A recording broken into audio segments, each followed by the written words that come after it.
हनी Harry, मला असं वाटतंय तू ही मॅच खेळू नयेस. तुला हेच वाटतंय ना?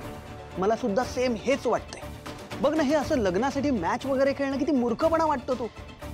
पण हनी मला सांग, तुला हे नेमकं का वाटतंय? हॅरी, कारण भावना ताईचं लग्न होणं खूप इम्पॉर्टंट आहे. अरे आय नो हनी, पण ते हे अशा प्रकारे कुठल्याही मुलासोबत?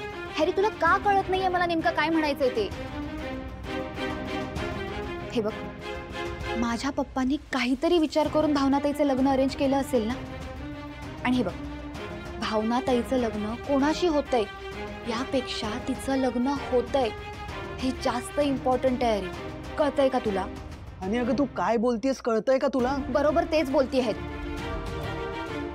Please try to understand. हे बघ, इलेक्शन तोंडावर आलेत हॅरी.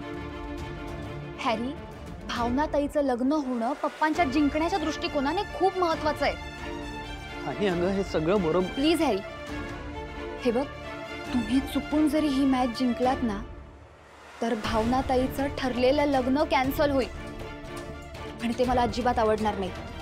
हे बघ, यावेळी पप्पाच जिंकले पाहिजे आणि मला असं वाटतं यावेळी तू सिद्धूला सपोर्ट न करता पप्पांना सपोर्ट केला पाहिजेस.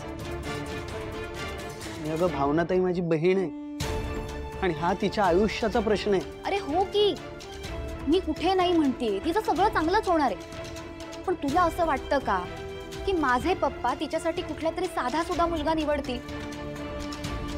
हे बघ हॅरी, माझे पप्पा भावनाताईचे लग्न कुठल्याच फालतू मुलाशी नाही ठरवणार. हॅरी, मी काय म्हणते हे कळतंय का तुला? हॅरी, बऱ्याच वर्षांनी पप्पांनी तुला एक्सेप्ट केलंय, त्यामुळे मला आता हे रिलेशन नाही खराब करायचं. हे बघ, भावनाताईच्या लग्नात अडथळा येईल असं प्लीज काही करू नकोस.